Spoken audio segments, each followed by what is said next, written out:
Hello, can you hear me? Hey, how are you? I'm good. How you doing? Good. Can you see me okay? I can see you great. Sorry about that. No, I'm completely new to this whole live thing. I'm not. Nah, no problem. Sorry, no problem. No problem. Sorry for the confusion. Don't worry about it. How's everything? Good. How are you? I'm doing good. I'm doing good. How you doing with this whole Corona thing here? Like most people, I've had my moments, highs and lows. Family's been impacted. Just trying to figure out how we get through this with as many people as we started with, right? At the What was that? I'm sorry, I didn't hear the last part you said. Did it break up? So I was saying, we try to make sure we have as many people as we can that started this with us be there when this is over. Yeah, I know. It's definitely a tough time. I know Yeah. one of my clients I was with earlier today, he told me he lost his father, in this. So, really a tough time for everybody. So, I'm keeping my distance. My mother's currently, she's a cancer patient. So, I'm trying to see her as often as possible, but I try to stay as distant as Oh, possible. yeah. Yeah. It's we have to do. We just have to, as much as you want to be around the ones that you love, you for their protection, not so much yours, you need to just stay away. Yeah, for sure. Yeah, definitely. But I appreciate you making the time for us to speak today. I just want to give you a quick background about me. I grew up in Boston, primarily Dorchester. My family is Haitian. They're Haitian, so we always spend time at Mattapan. Had family in Mattapan throughout my life. Eventually, we moved out to Milton when I was in college, and again, I always found myself in Mattapan at all time. So later on, went to school, graduated college, ended up opening up, real estate company, and I felt it was only right for me to have it in Mattapan because of the connection and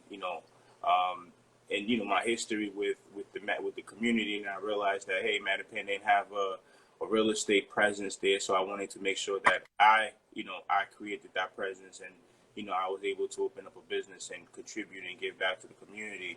So that's my main reason of being there, and also wanting to have conversation with business owners to see how we could help each other, how we could create some type of collaborations, community where we all could help and leverage each other. So as I mentioned, being a homeowner and being a business owner, over time you realize certain resources you need, certain connections that you need, certain that you need, and you don't have access to those. So and as I got older, and then as I started networking and talking to more people, and I started having and meeting and having these resources in my circle. So I feel it's only right for me to also share those resources to my community, to my people, and help them level up. So again, with me being in Mattapan and just seeing how I could contribute and I could help, and then also hearing about you and the other candidates that are running for state rep. So I just want to see how I could help whoever wins, how I could have these conversations and really just help each other, because again, if you're or whoever is running for state rep is to actually better the community and to level up the community. So if that's what it is, so I just want to have the conversation and also share the conversation with other individuals who are invested in the community to actually understand, what are your plans, and like I said, how we could help each other, to be successful and level up and, close these disparities that we have amongst education, violence and crime and all these different things. So, that's really why I have this conversation with the candidates to actually, have that understanding, and see how we could help each other. So, floor is all yours. Well, first of all, thank you for inviting me on. I know it was like kind of quick connection, and I try to make sure I respond quickly so people know I'm available now, always have been, and I'll be available later.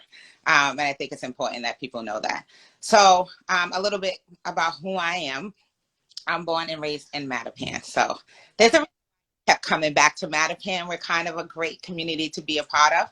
So I lived on Clockwood Street at one point, moved up to Wellington Hill Street, Rugby Road, and now where I'm at. So for decades, and I want to say how many decades, but just know there's been multiple decades that I've been living in Mattapan. Happy to call it home. It's a community that really embraced me at times where I needed it to embrace me. I always give credit to my friends and their parents who actually took me in. And me running is really giving back to a community that gave me so much. I had a mother who was unavailable because of mental health issues. My dad spent majority of my life in jail. And so I had to look to community to really learn how to be a woman, how to be a mother, how to be a good friend. And so Mattapan, for me, that is home. So it was really no question when it was time to buy a house that we were going to raise our kids in the same place where I got so much out of it, and they themselves are getting so much out of it. So I again, Mattapan Square, used to be there all the time. Love Mattapan Square, Mattapan House of Pizza. Mattapan looks different with some of the stores, but completely the same from when I used to hang down there. They used to have a payphone, knew the number to call down in Mattapan Square. That's how much I was in. You still remember the payphone? I do. It was a payphone. And if we wanted, there's some people on here, I'm not going to call them out, that are watching us now. If I was at home or they were at home and we were trying to locate each other, this is before cell phones. You have some pay phones that you can call into the number. I know it was a 296 number. You can call in. Whoever answered, you would say, go into Mattapan House and tell such and such to the phone, because you knew your friends were in there. Yeah. There's else they were going to be there in Brigham's. Did you used to buy CDs at Mattapan Music? Absolutely. I used to get the posters, the 25-cent covers. Yes. Did you have them on your wall too? Yes, absolutely. That's how it was. They had second down there. You try to get your little fake earrings, a big, yes. Awesome. Yeah. And Mattapan girl all day. So yeah. So Mattapan that was home. If you go into Mattapan House right now and ask them for a cheeseburger and chicken cutlet sandwich, it's now on the menu because we used to eat that growing up. And it's You gonna have them name it after you once you it was funny. A quick funny story. A girlfriend of mine was having a baby and she couldn't decide whether a cheeseburger or a chicken cutlet. And so we were there. It was like, why don't you just get both? And they did. They put it on a sandwich. And then some years later, we went in there. It was like, wait, did they make it a whole sandwich on the menu? So it is our thing. We love Mattapan. There's no other pizza that's better than Mattapan. The sandwiches, everything is Mattapan. Oh, awesome. So now you mentioned that you currently live in Mattapan. So how do you level up? One of the things that I always ask people is, how do they level up on a daily basis?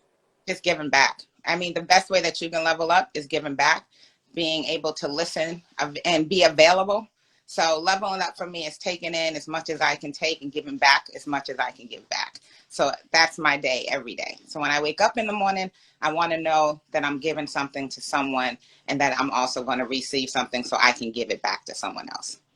Awesome. Now that I believe, what is your reason for really running? So what is it that decided that this year, or, makes you say, you know what, this is a time, I can't sit on the sideline anymore.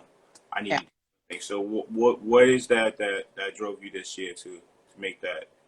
My community, honestly. I recall being a young child and my brother was getting bullied as a child. And my dad called from jail and I expected him to, when I'm telling him about this situation, to give me some daddy words. I can't tell you exactly what I thought he was going to say. Mm-hmm. What I expect for him to tell me is that it was my responsibility to take care of my little brother, right? So those words have stuck with me, and I don't do it to just my little brother. It's for everyone, right? So whether I'm fighting for my little brother or fighting for someone, I'm a criminal law attorney, so fighting for someone's constitutional rights, every day I'm fighting. When COVID-19 hit, we were faced with some unprecedented times.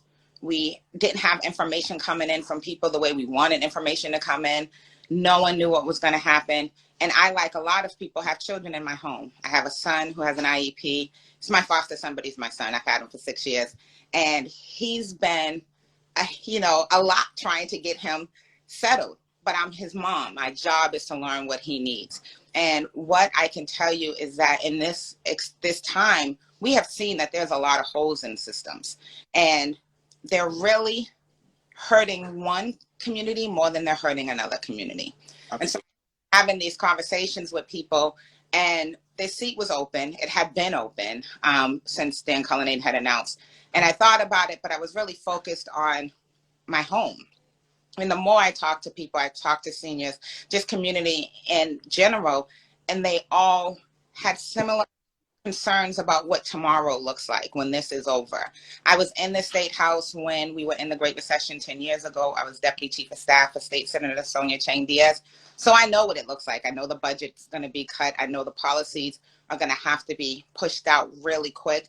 And I really believe that I had the voice and the experience that's going to help our community. We can't sit back and wait for someone to write policy for us and we react to it.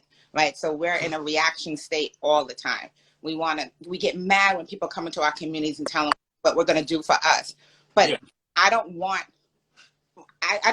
a seat at the table. I want you to get up from the table. That's the reality, right? And so my running is to still fight for us and really start removing people who should not be at the table, because it's not enough to say you got elected. You got to be invited into the room. You have to make sure that once you're in that room, you are advocating for the people who really need you and fighting. Even when you're the only person in the room, you have to be fighting. And as a criminal defense attorney, I've been the only person in the courtroom fighting for one person, right? And everybody is set up to fight against this one person. It's my job. So running for office, honestly, is another way for me to get back and keep fighting for a community that when I had nothing, gave me everything. If without, I wouldn't have this house. I wouldn't be a mom who has 2 kids who graduated from college, one who's on her way to college. You know, I just wouldn't have those strengths. And I credit them all every day for just allowing me to be in their home and giving me that space. And who am I not to give back to someone who's gone, you know, for this community. This community is my home.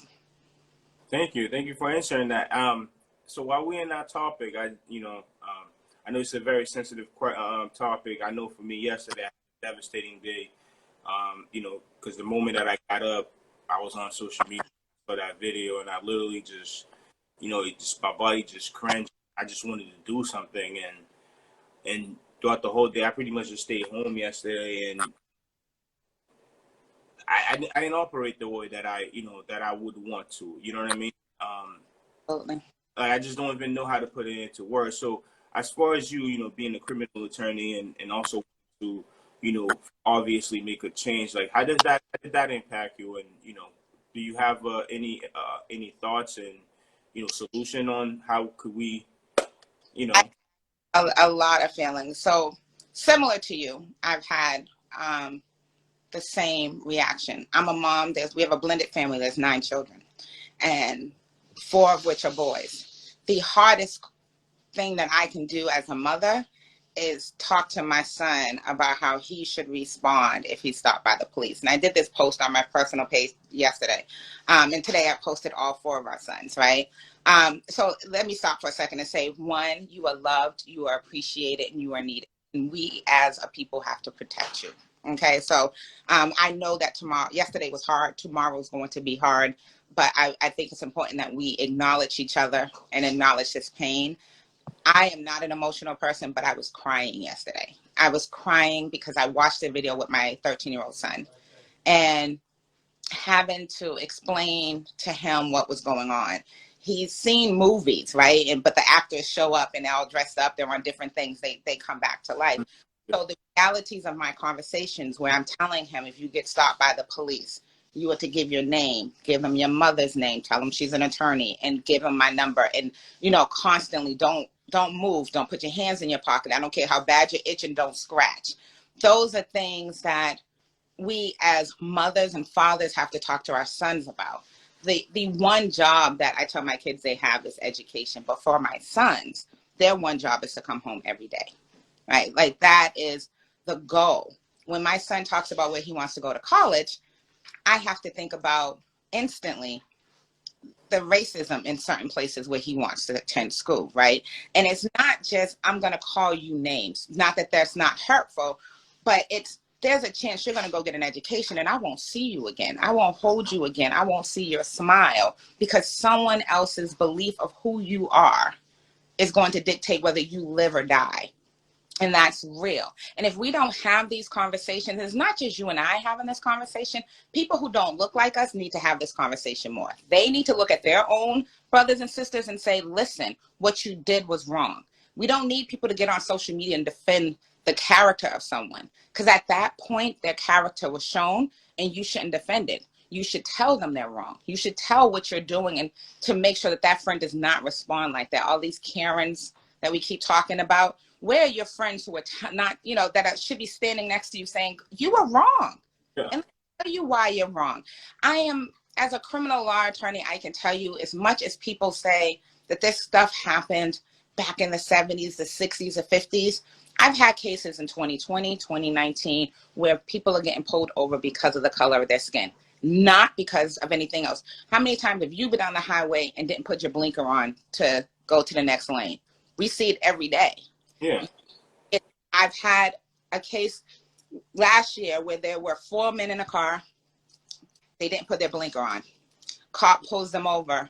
And when he pulls them over, he sees a wad of money inside of the cup holder. 4 black men, a wad of money. They must be doing something. Calls in the canine. The dog alerts to nothing. The cop still wants to undo so he opens up the trunk. He has no reason to open up the trunk, right? So the case gets thrown out. However, it happened. They still experience that trauma, So Yeah. at another case, the same thing, guy didn't put his blinker on. And when he gets pulled over, the cop searches the car. He gets arrested for not having a license. Cop searches the car. Here's the thing. What are you searching for? You're arresting him because he doesn't have a license. What are you searching the car for? So there's this thing where you can search incident to arrest because you're looking to further the evidence to prove that this person was violating something. If he doesn't have a license, what are you looking for? Yeah, you got him. There's nothing there, right? But the guy had a murder case that he had got acquitted for. So of course, when they run him, we're going to get him on something. They didn't search the car because they were going to tow it. They let the girlfriend drive the car home, but they found ammunition in the car. He was on probation. He ended up doing a year in probation violation, but I got his case thrown out because you're not looking for anything else. What are you trying to further? You think you're going to find an expired license in the car? What were you looking for? So when I hear people talk about this as if it's past tense, no, every day in the courtroom, these things are going on. And I will tell you, every day in the courtroom, I also see my brothers and sisters not bring up the race conversation. I've actually had an attorney say to me, they don't like when we talk about race. And I said, I don't care what anyone likes. So you're telling me that someone's feelings mean more to my brother's constitutional rights? You're in the wrong job, right? Yeah. I practice in Norfolk County, where I am often the only person in that room. The only one. So when I walk in and I see the audience are full of people that look like me, and I may not be on duty that day, but they're all like, can you please represent me? Because they want someone who can speak from their experience. I'm from Mattapan, around the way all day, right? So I could tell you what you're doing and what you're not doing. I've had the hardest clients in the world and the softest clients in the world. And at the end of the day, I treat them the same. They're human. Yesterday, that with Mr. Floyd, that man was human. To hear someone talk about drugs, that has nothing to do with what you're doing. And even if you thought that he was on drugs, we all know, without me having any medical background, that means that his breathing abilities were already compromised. So why would you further compromise them? My heart hurts. I posted my sons today, and I want people to know who they are. The only time my sons should be laughing, and the only time they shouldn't be breathing, is when they're laughing so hard for talking mess up to each other or to me, right? So my kids, they talk mess to you. Sorry, my dog is barking. But that's it. That's the only time, Jeff, you shouldn't be able to breathe, is when you are laughing so hard, not because someone else is deciding that your air doesn't mean anything to them. That yesterday was a lot. It's a lot today. It's going to be a lot, but we have to do something else, right? I talked to someone about what policy looks like around this. What does policy look like around that? So I don't have an exact answer, but some of the things I've thought about is, immediately when this stuff happens, that there's no question that you're placed on leave, right? An investigation's done. The investigation should be done by someone other than the police. The police should not police themselves. That's one. We have to just come up with policies where the goal is to hold people accountable, but it's also to figure out how we are going to coexist, because these people take off their suits, right? Like, you don't walk around in your police uniform all day, every day. So we're going to have to create a culture where we all are accepting of each other. In my household, I had to learn to accept that I'm not a special ed teacher, right? And that my son is not going to learn the way that my other children learn. Those are things that require patience and acceptance. And I've had 60 days of trying to figure that out. And we as a community have to figure out what that looks like. And I don't have all the answers, but that's why you run, right? Like, this is why you have a community. So you and I will sit down and you will say, this policy works for this and this wouldn't work for this. And how does that get funded if funding is needed? One of the things that I do know about, like you just mentioned, police, what happens is, they get absence for a couple of months and then they get transferred to another department or another state or whatever it is, and then they get a desk job, and 5 years later they do the same thing over. I mean, they do the same thing again. So typically that's what it is. They're part of a union, they're protected. So, like you just said, so it needs to take. They mentioned that the FBI is investigating it. I don't know what is there to investigate. You could just see it clearly, but it literally takes that to to make a difference here. You know what I mean? To actually change that system where, if it doesn't matter if you're police, like you do something like this, like you need to be held accountable. But then again, those type of things come from the top, where when Trump got elected 4 years ago, and that's what he mentioned. Hit him in the head. Treat him bad. Throw them in a car. So it comes from there. So unless, whoever, that top says something about it, that's what's going to make a change. So that's where the change starts. You know what I mean? As far as us, we could talk about it, we could march, we could protest, we could post, we could hashtag, but that's what it's going to take. It's going to take the politicians to actually change them, to actually go in there and say, no, it doesn't matter. The police are not protected.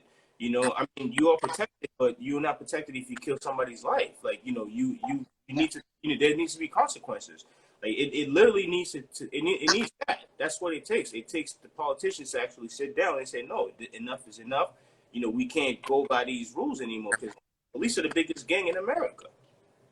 So, and this is, again, why you have to run for office, right? Mm-hmm. Again, why you have to participate in the process. So a lot of times I will say that we don't, as a people, have full knowledge of our power, of why we should vote, why we should give, why we should donate, volunteer, right? So because for years, decades, centuries, we weren't allowed to participate in those things. Right now, if you have an elected official who is not speaking about this, who has not said anything about this, then you should be thinking about what that looks like for you. Because it's hard. And I know some people, I'm not saying you have to post on social media, but you want to know. We are reactive. We constantly are reacting to policy when we should be the ones that it's impacting us. We should be the ones that are actually putting that policy on the table. And when we don't do those things, we get what they give us. And we're done getting what someone gives us. It's time for us to get what we deserve. And doing that means that you have to step up and run. You have to step up and donate. People are mad about Biden still being in the election, but you got to ask yourself, how much money did you give to Cory Booker or Kamala Harris? If you didn't donate to their campaigns, if you didn't help make any phone calls, we are part of that issue, right? So we're now being given someone that people don't want. Whoever we want, we have to participate in this.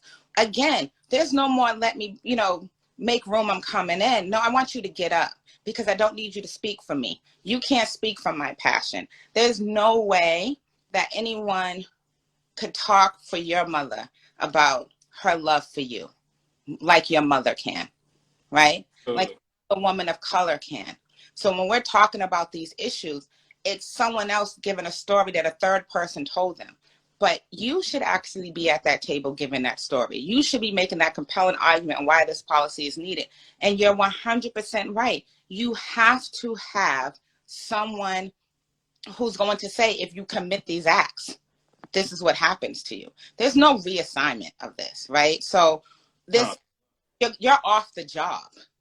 And that's, and that's part of it. But we also have to have a citizens component to it. We need to make sure that we are informed. It's not enough that someone gets put off the job and then we don't hear about it. That's happened, right? Like, off the job, we know they get arrested and we hear nothing. And then we're hearing the verdict. What's the stuff that's coming in between that? How come no one's telling us that? How do we stay informed to know those things? I mean, that's one of the biggest thing I know within our community, within us is the the information, the resources, the education, like those things we don't know about these.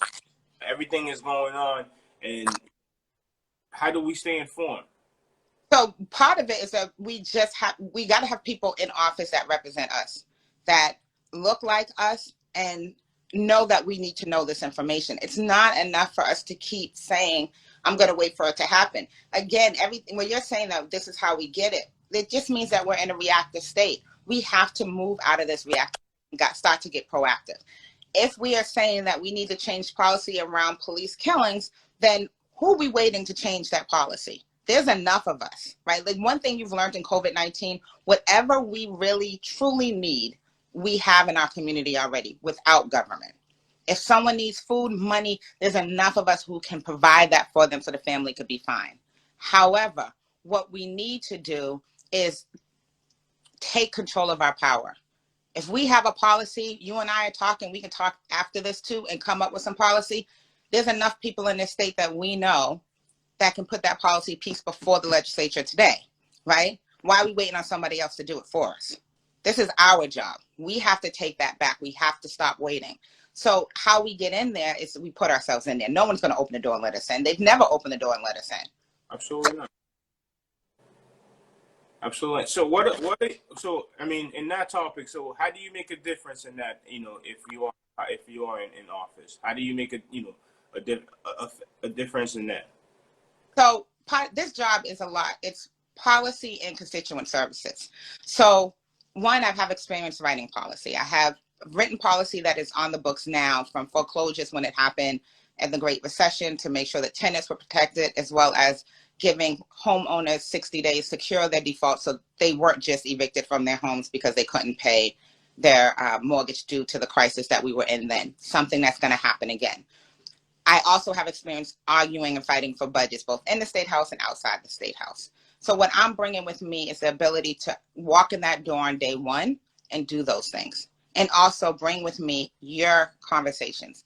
You and I could sit down and have a conversation about what policy looks like.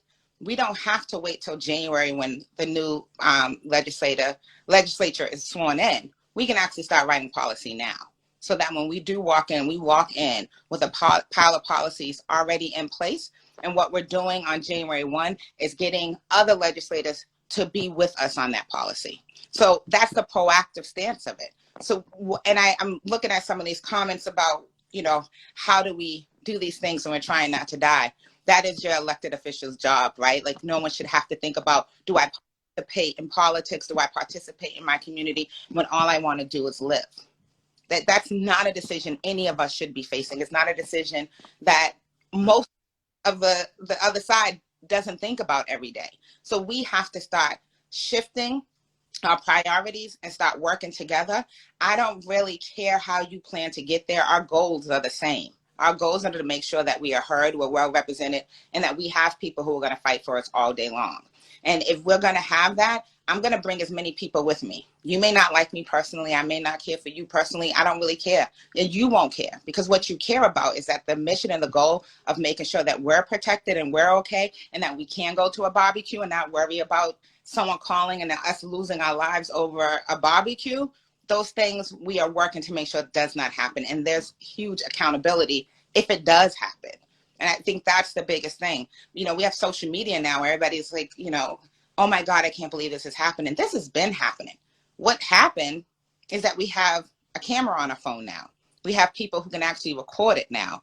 And so the things that when I was growing up and we were screaming about happening, because we were watching it happen in our own communities with our brothers and our sisters, the world is now seeing what we grew up on, right? And so how do you change decades of a relationship that's been broken?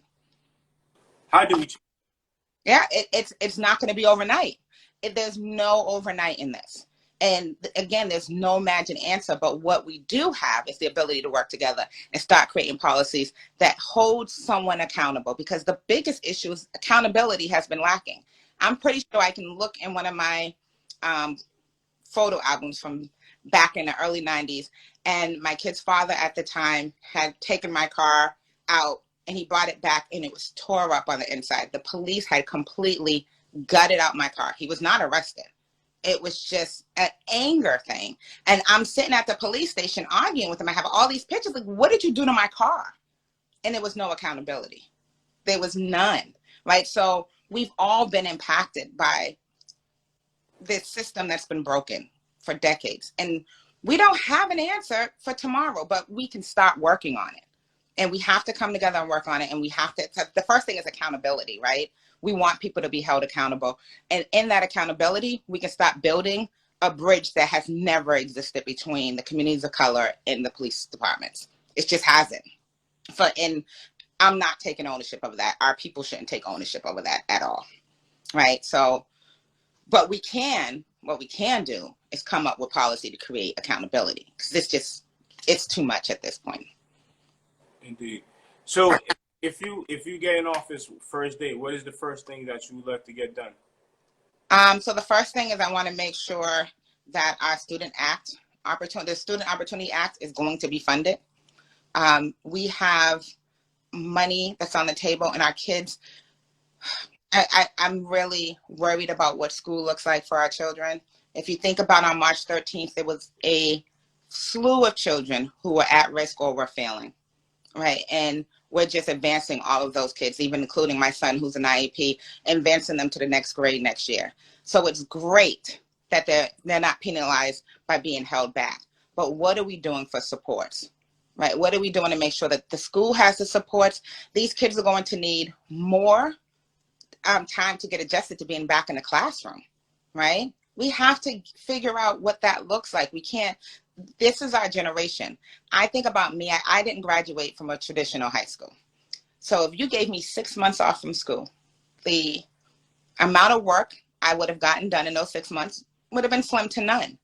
And then you're going to put me in a classroom in September with my peers who did not have my home structure, and they've excelled during this time. At a certain point, I am going to go to the guidance counselor and check myself out.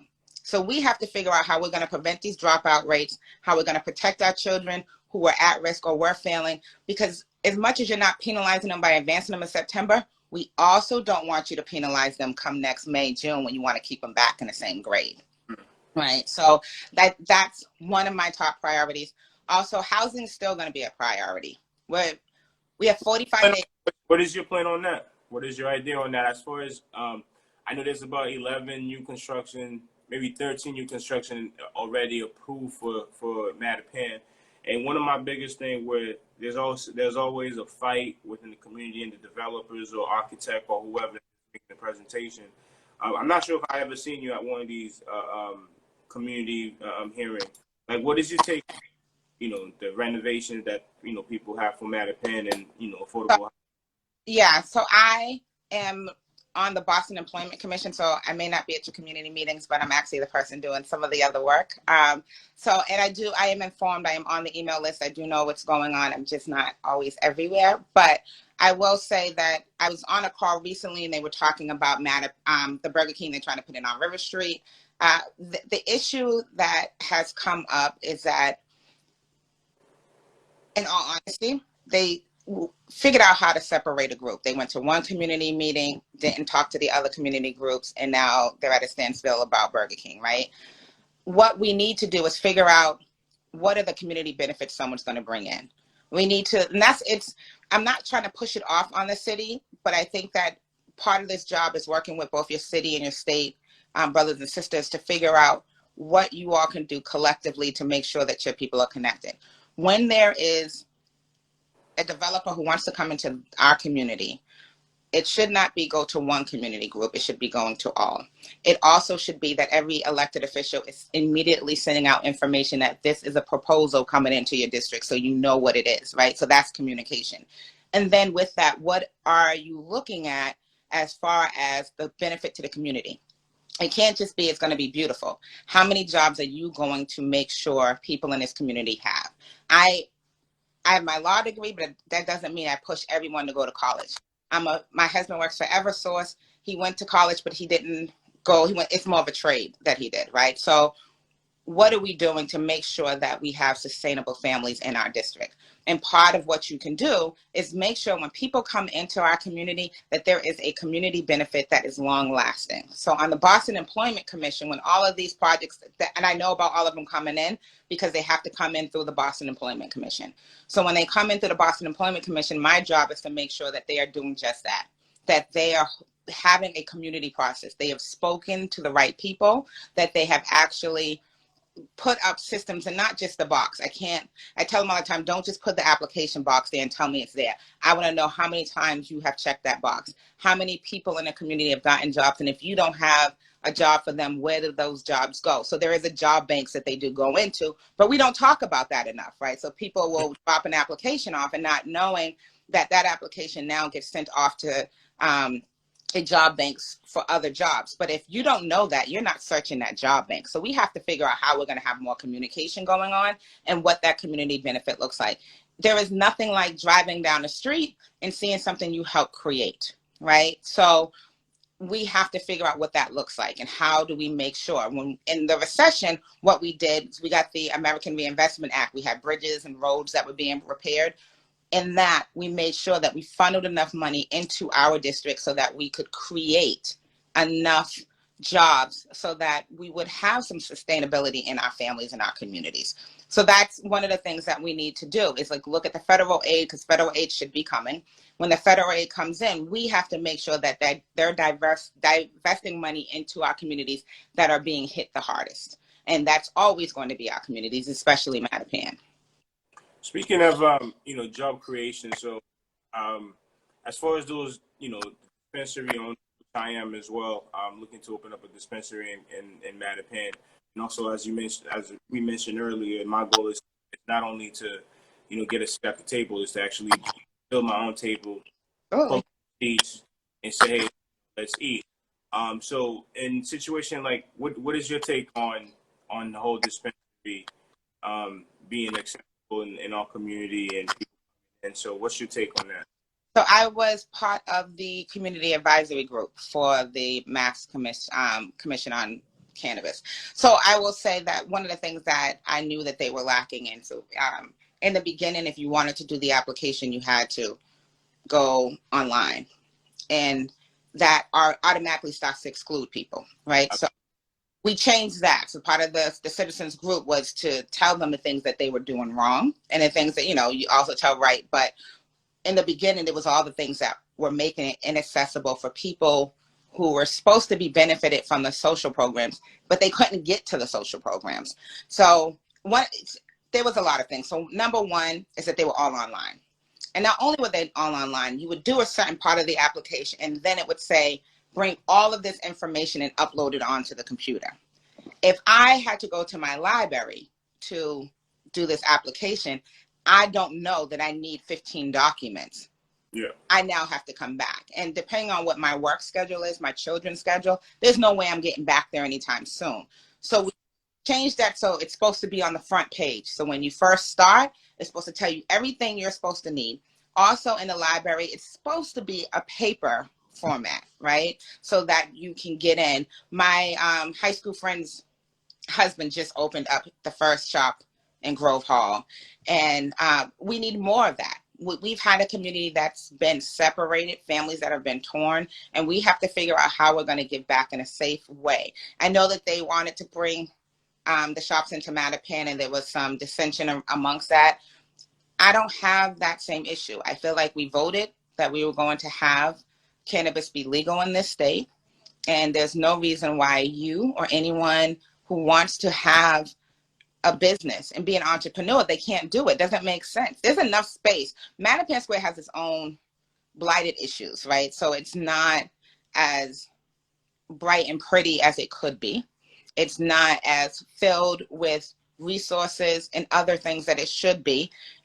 And I don't see why we can't fill some of those empty spaces with someone like yourself who wants to be an entrepreneur and really, you doing that gives jobs. If you open up a shop, you're going to give jobs to a lot of people. Part of the social programs with the cannabis program is not just for you to own it, but for you to work in it, right? So they're supposed to be training different people on how you can work there, be a manager, and really grow. So if you take a kid who's like 20 years old and you give them a job as a cashier and you teach them how to be a businessman, you've now taught another generation how to be a businessman, right? So that's the reason why it's important that we do those things and we support those things.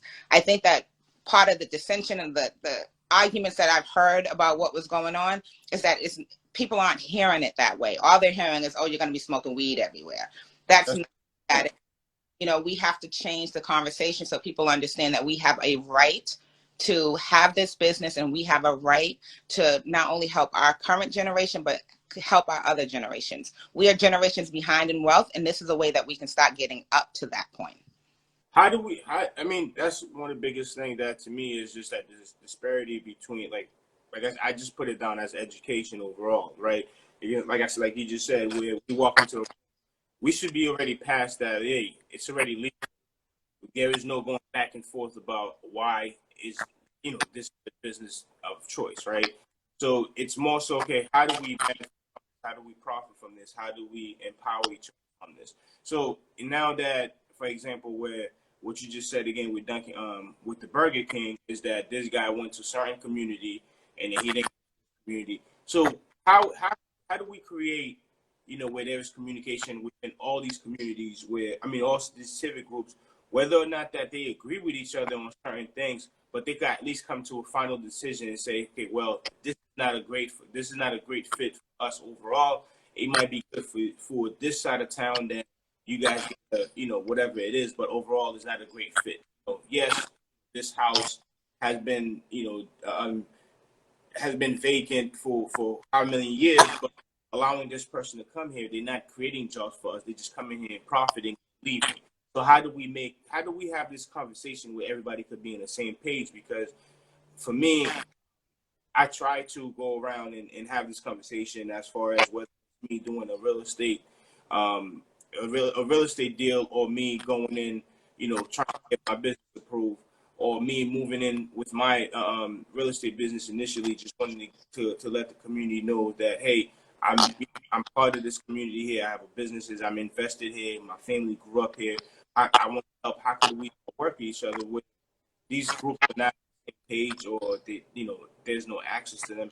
So how do we create that? Because I think there's that synergy that's missing, where we definitely need that at first before we for developers or whoever it is, business owners that want to come into our community. How do we get on the same page first, and we create a foundation that, okay, when something happens, it needs to go through all these channels before a decision is being made, because that's what's missing. There's no reason that Burger King should be far along here where you said no. And then it's the same thing that happened in Dorchester with Popeye, right? Where I was working on a deal in Brighton. They said no on that. It was no. The guy didn't start. He couldn't do nothing. It was just no from the community. So how is it that, in our community, people could still pay somebody off or do whatever it is? Where that's what I heard in Dorchester, where somebody got paid off and then got caught up and had to get fired. How is it that we're still getting through this, and then how can we fix this problem here?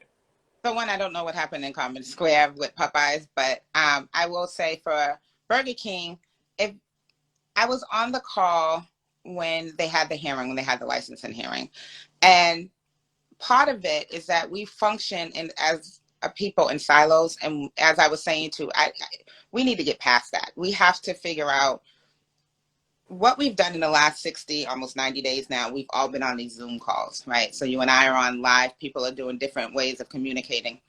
What I've seen that's been effective is there are certain groups where there is an interlap of a couple of members. So that information never falls out, right? So the lowest hanging fruit is that there needs to be a cycling of different people and groups and community meetings around their house, right? So that everyone's on the same page. The Burger King issue happened years ago when Menino was in office, right? So that's part of the issue. So Menino's office said go, to this community group, and that community group gave an A-OK, and then the other community groups weren't aware of it. And so even on that call, there was some, you know, butting of heads about information. We have to not fight with each other, but hold other people accountable. The city councilors knew that this was going on. The city councilors have an email. They should be presenting at these community meetings and saying that this developer was at this meeting, right?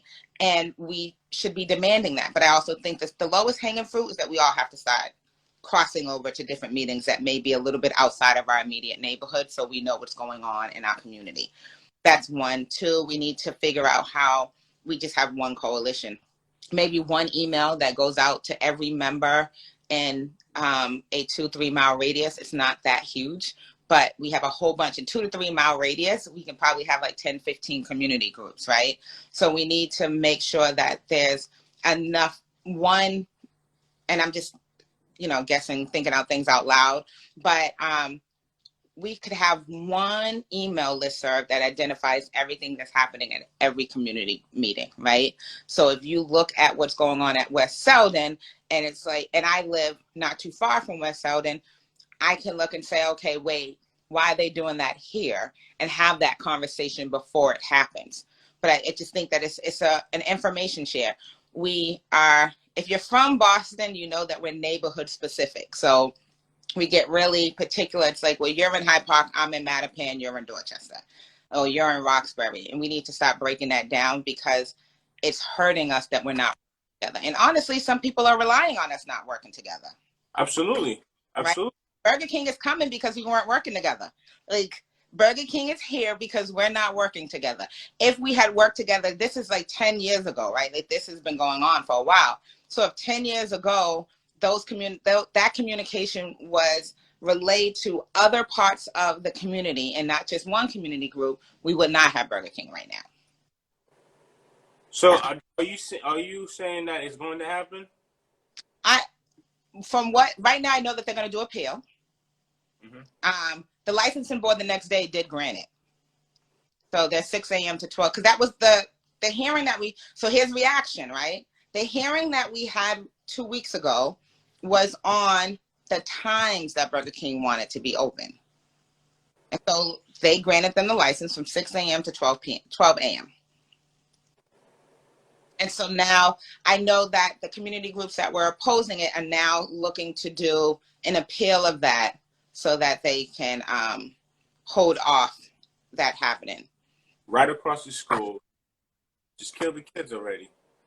Yeah, we didn't learn that. We learned nothing in COVID. We learned nothing that Black people we have more underlying health issues that made us more susceptible to death in COVID. So we're just going to help your kids get there quicker. So we're going to help them get diabetes quicker. We're going to help, if they have sickle cell, not to eat better. We're going to help kids who have asthma not to have healthier foods and have access to, healthier green space. Yes, so we're going to do those things. I can go all day with you about this, Jeff. Yeah, I mean, I see it. I drive by it, this is the whole reason I'm doing this. It's just like, who do I talk to? Like, I drive around and I see, I see the things going on, and it's just like what do I do? Like, the paper mill and the windows were all broken out over there. There was nothing there, right? And so It's great to see things coming to life. However, we need to be purposeful and mindful of what we're bringing into our community. We cannot sit and say we want our kids to eat healthy and then question. One of the questions the licensing board asked was how close the next fast food place was, as if it wasn't saturated enough. If you're standing at that location, if anyone knows River Street, you're right across the street. It used to be Harry's. I don't know what they call it now. Harry's, a pizza shop. But if you go up the street toward Clary Square, you're at Papa Gino's. There's a McDonald's there. There's 2 Chinese restaurants at the corner. There's an ice cream parlor. If you go down to Mattapan Square, we have Burger King already. Exactly. We already have Burger King. We have a McDonald's. We have a Dunkin' Donuts. So you're saying that when you, from one bus ride, which is not that long, you are going to have these kids hit so many unhealthy spots before they even think about getting to Mattapan Square to go wherever else. So No, it was a conversation that should have happened amongst everyone else. I am happy that the community is standing up and saying, no, we're done. Enough. They don't want another generation of this. This is very hard, right? So we have to be better and more intentional about bringing each other in. It can't be a siloed, effort. That silo effort is not working, and it's clear right now. Not at all. Not at all. How do you tackle unemployment? So unemployment, there's a few things that we can do for unemployment. One is, again, if federal aid, state aid, we need to be able to bring more resources in here and start giving people trades. We need to stop acting like everyone has to go to college. That's not. Education is the great equalizer. And when I say that, I don't mean that you need to go to college. You can have education in a trade. You can be an entrepreneur. We need to start really putting efforts into making sure that we have what we need. Unemployment, unfortunately, is going to go up. It's going to go skyrocket, mainly because all these big corporations are folding because they can't handle not being in business for this long, right? And so we're going to have a slow process. But I will say a couple of things. One, we're a community. We need to figure out how we as a community are going to help our brothers and sisters out so that they're not losing their houses and other things to try to keep them stable. But when money comes into our state, we need to know that this money is coming in. It can't be a secret thing that's happening up on Beacon Hill and no one knows about it, and then we're going to get whatever they get. We need to really make sure that that money is being funneled into us. And I'm quickly seeing these comments underneath here. I know that we had, there's the Black-owned restaurants in our state, our city, who are struggling. They formed their coalition, the Black Hospitality Coalition, I believe. They're working to try to get a fund together so that they are here when this is over. And we need to figure out how we're going to support them, what dollars that we have for that, because they come with jobs, right? So unemployment is creating the education opportunities in whatever realm that is, as well as supporting existing businesses. And if we can support some businesses, and not with loans, but with grants. So if I gave a business a grant of $100,000 and my condition is a community benefit, then the community is benefiting from that by having a family member or two actually have a job. And that's what we should start looking at. We need to get creative. This whole thing is going to be about creativity. So one of the things about what you just mentioned, as far as resources, there, one of the things that I'm learning by me being in real estate and me investing in real estate at an early age, I made a lot of mistakes, and then now I'm learning and I'm seeing, wow, I could have done this only if I knew. So, for example, one of the biggest things that I've come across where I have friends who just say, "Hey, man, what's going on with the real estate market?" And they will tell me, their plans on what they want to do. And the first thing is they don't know what they qualify for. They don't know if they could buy, if they could buy condos, single family investment. They don't even know even if their parents own a house since the 80s, that hey, there's equity that you can refi, borrow money from mom to buy you something. So how do we provide these resources? You know what I mean? For example, you're a criminal attorney. Like, people don't even know their rights when they get pulled over on certain things. Like, for example, for me, my parents never had those conversations with me. You know what I mean? I remember my first time I ever got arrested, I ever got pulled over. I was happy enough that my friend that I was with at the time, he was an ROTC. I didn't even know this kid joined the army. It was when he got pulled over, and then the cop actually, so he license and registration. I give him my license, and this kid gave him his license at the time. And then when the cop came back, he's like, "You lucky he's one of us." I didn't even know what he was talking about. You know what I mean? It was after, like, it was like, "Yeah, bro, I joined the Marine or whatever it was at the time," and I was just like, wow, so that's the only reason I got away from no problem, because he was one of us. You know what I mean? Yeah. So these things, like, we not educated on that. How do we provide those resources? Because as you can see, the only thing they try to do is trying to kill us by putting these foods in these in our community. How do we provide resources to teach all young about whether it's real estate, business, a trade? They don't necessarily have to go to college. I mean, I went to college, and I'm not necessarily using the education I got, for real estate right now. So, there are times I shouldn't have gone, but at the same time, I met people, and then that created a relationship for me. So it's a give and take. You just got to choose whether it's going to cost me $100,000 to go to college versus building those relationships organically. So how do we provide those resources? Because I know those resources doesn't exist in Mattapan. Financial literacy. So they should be offering that in school as well. We didn't learn growing up, and I don't know how old you are, but my family didn't talk about finances at all. I knew much about finances. My grandmother told me to write out a check and how much to write the check out for, right? But never really understood balance in her checkbook. For so we have to create a conversation. It can be a scary time for parents to have to reveal to their kids what they really have in the bank, right? And what's going on. But I will say, my mother's never owned a house. My father died 10 years ago. He never owned a house. So for me to own a house, I couldn't look to my family to say, my grandparents owned a house. We still own a house on Wellington Hill Street. But I couldn't look to my family. My mother didn't own a house. Her sister lives in a house that my grandmother and grandfather bought. And I have another aunt who lives in New York, but they don't own this house, right? They didn't save up to buy this house. So how do you have that conversation? So, again, it was a community effort. There are financial literacy advocates who are trying to get it into the schools. I think it's important. My daughter called my husband a couple of weeks ago because, like most 24-year-olds, she just, she lived in Atlanta. She's graduated from college. She's getting a little bit of money. And she's like, oh, I'm going to go buy a car. And since she's bought this car, she's not been able to pay her rent. She's been struggling with, how do I balance this? Something happened. I said, yes, you bought a car. So her and my husband ended up having this long conversation about her interest rate.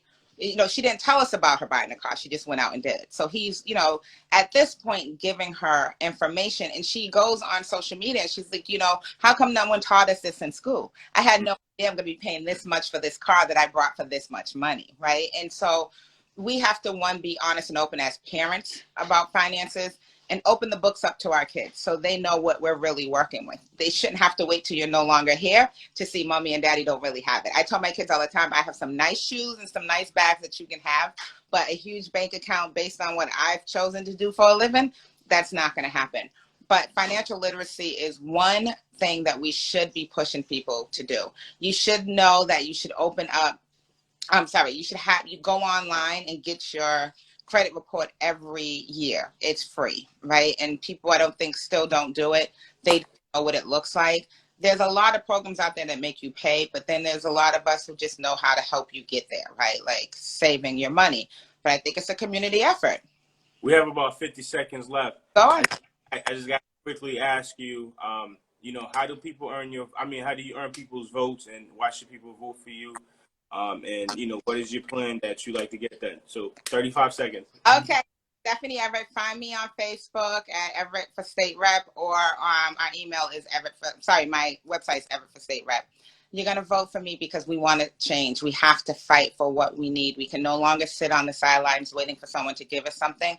And with me in the office, having the experience working in the State House, I'm going to fight every day with your help and your knowledge and my experience in the State House to get us what we really need. Awesome. I appreciate you. Thank you. Thank you. All right. All right. Thank you, everybody. Okay. Bye-bye. Bye-bye.